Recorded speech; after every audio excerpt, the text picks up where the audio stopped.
Hi guys, so a few days ago the former Brexit negotiator and Brexit minister Lord Frost spoke to the Telegraph's Liam Halligan about why he resigned. I'll leave a link in the description of this video to the entire interview, but I want to focus on the Brexit stuff. Just to give you a warning, there may be some strong language from me, but there will certainly be a lot of frustration with both Frost and the journalist. Let me be frank, this was a terrible interview. At no point was Frost challenged. Every question was basically a reinforcement of stupid Brexiteer rubbish we've been hearing for years. We join the men when they're talking about how the EU viewed Britain. Let's jump in. I felt, as I so often did in these negotiations, that, we weren't being taken seriously. Okay, sorry to jump in so quickly, but why? Why do you think the EU is not treating Britain seriously? Not taking you seriously? Well, if we go back a little bit in time, the first negotiator was David Davis. David Davis arrived at the negotiations without a pen or a piece of paper. Then what happened was there was a bit of a jockeying of position within the Conservative Party, and then we had Lord Frost. He wasn't Lord Frost at the time, he was David Frost. He was sent over. And David Frost was originally a Remainer, it seemed. Now he was a Brexiteer. So you're wondering why the European Union were not treating Britain seriously when the first guy who was sent over was an absolute idiot, and the second guy was somebody who held one position one day and the complete opposite the next day. The EU didn't look on us as an equal negotiating partner, but as a kind of not quite a province, but a territory in which they expected to exercise exceptional influence one way or another, and that's not how we saw it, and I wasn't happy about it. Doesn't it go beyond that?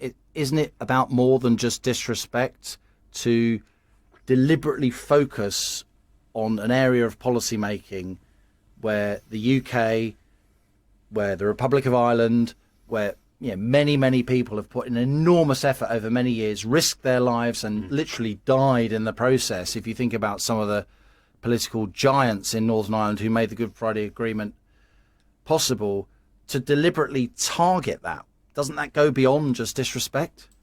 This is what I'm talking about when I said about how he's leading the interview. The journalist, how is that a question for Lord Frost?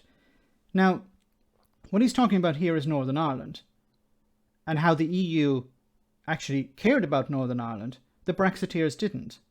When it came to peace in Northern Ireland, Jacob Rees-Mogg, for example, said, look, peace will not be affected. We can put in an electronic border. Do we have a working example of an electronic border? No, but, have some faith, believe in Brexit, and we'll be able to put something in place.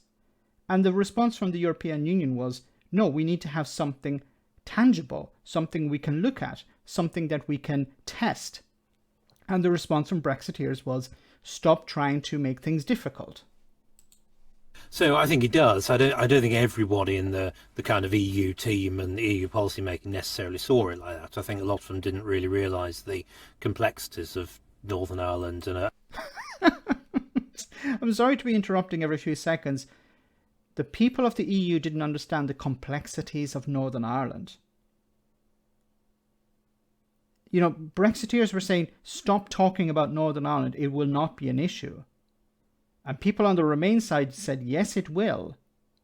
John Major himself said, do not mess around with Northern Ireland. It's extremely complicated. And the response from Brexiteers was, don't worry, it's simple. We have it. We know what we're doing. Only now realising what they've got themselves into.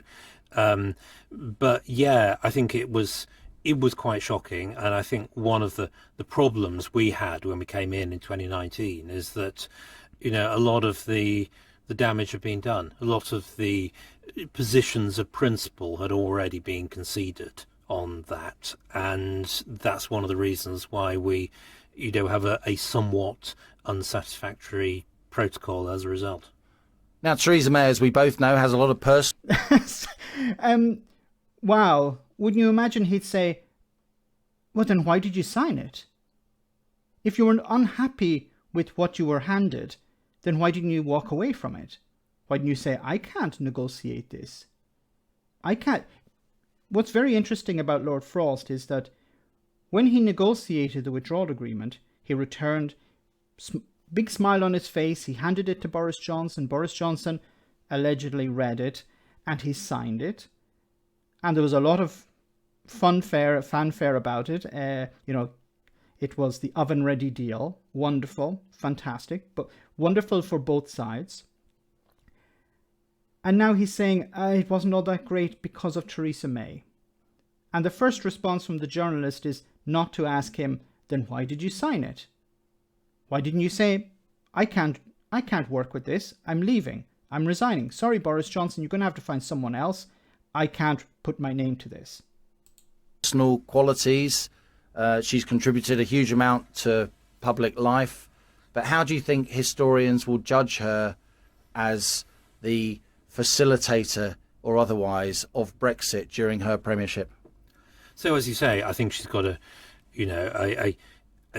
lot of really good qualities. I've not spoken to her much myself. She's made clear on one or two occasions what she thinks of me. You're smiling. But let's move swiftly on. I think that what people will look back on over that period is what do I see? I see uncertainty of objectives in those negotiations. What the Jesus Christ? Like, uncertainty of objectives. Lord Frost and Boris Johnson, in the run-up to the signing of the withdrawal agreement, were talking about a hard Brexit, a soft Brexit. They were using terms like hard Brexit and soft Brexit as well. You can't say that, there was uncertainty within Theresa May's team. There was uncertainty within Boris Johnson's team as well.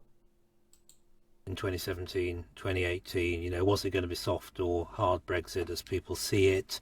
And I think we never made the mental shift between being an EU member and negotiating with the EU, and we tried to have it both ways, and inevitably became a cropper in 2017, 2018. Let me ask you something directly, if I may, Lord Frost. You were, for much of your career, a Foreign Office animal.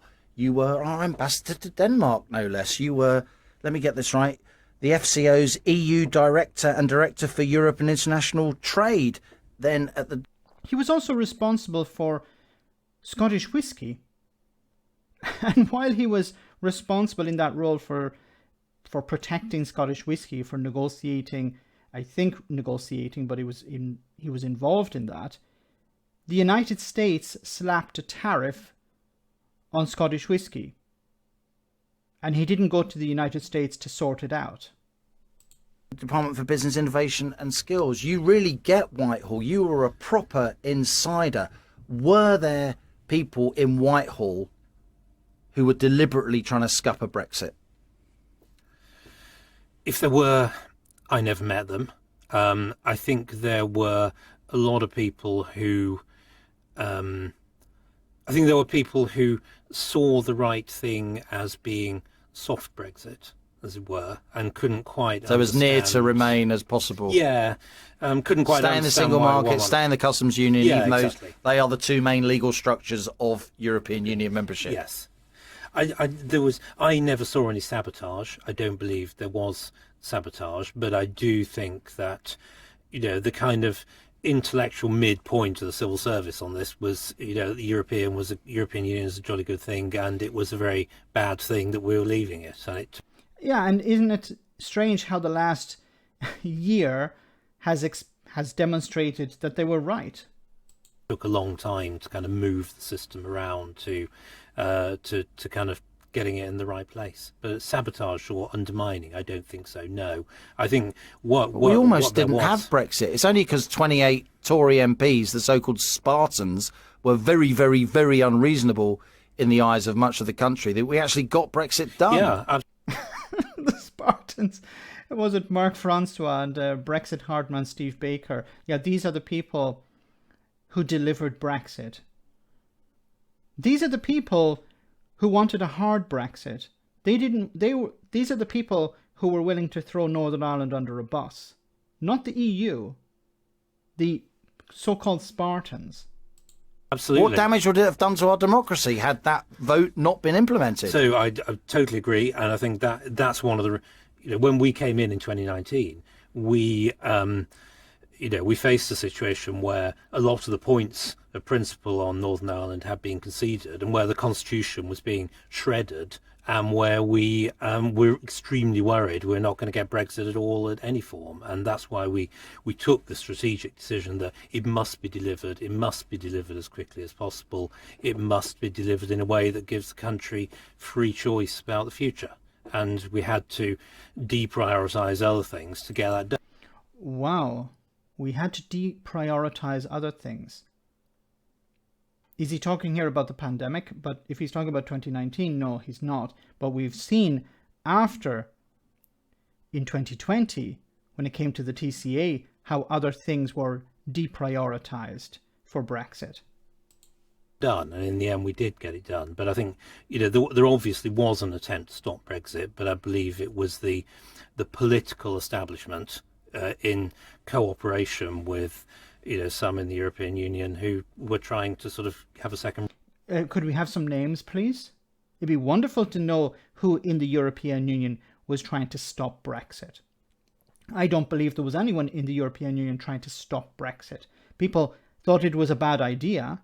There's a difference between thinking something is a bad idea and trying to stop it. But isn't it convenient that he doesn't name any names here? Run at this. The Northern Ireland Protocol is in place. Many members of the unionist community would say that given that it changes the constitutional reality on the ground in Northern Ireland without a referendum, it actually contradicts the Good Friday Agreement. Have they got a point? So I think it... No, it's not I think. The answer is no. They don't have a point. Look, a lot of these people voted for Brexit. They were hoping that voting for Brexit would put a border on the island of Ireland. That didn't work. That was a false hope. Now they have to live with the consequences of voting for something that they didn't understand. It depends how it's being implemented. One of the things we brought into the protocol that gets forgotten is the right for the Assembly in Northern Ireland to vote in 4 years' time as to whether they want it to continue or not, and it ends unless it is agreed that it should continue, and that's a big difference to the old backstop and what we replaced. So the default is it expires unless they vote actively for it. Completely different from the backstop. Yeah, absolutely. But I think it only works with very gentle handling. Yes, instead of people saying, I'm going to trigger Article 16 every other week. What's going to happen in 2024 is that the Assembly will decide. And unfortunately for Brexiteers and the DUP, a majority in the Assembly at the moment support maintaining the protocol.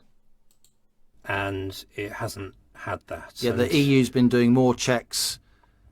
Yeah, more checks at Larne between GB and Northern Ireland than they've been doing across the whole of the rest of the European Union put together. How reasonable is that? It makes no sense. Now, this is the most frustrating part of it all for me, because he knows why this is happening. Well, it makes no sense. What? How can you make that statement? If you said it makes no sense, then why didn't you ask? Why is the European Union carrying out so many checks in Northern Ireland? Why didn't Lord Frost ask that? Why didn't this quote-unquote journalist ask this either? Well, because Northern Ireland is a particular case. Northern Ireland has access to the EU single market. Great Britain, as a third country, does not. So that's why the checks are carried out. Because there's a risk that some goods moving from outside the single market into the single market via Northern Ireland could eventually end up in the single market.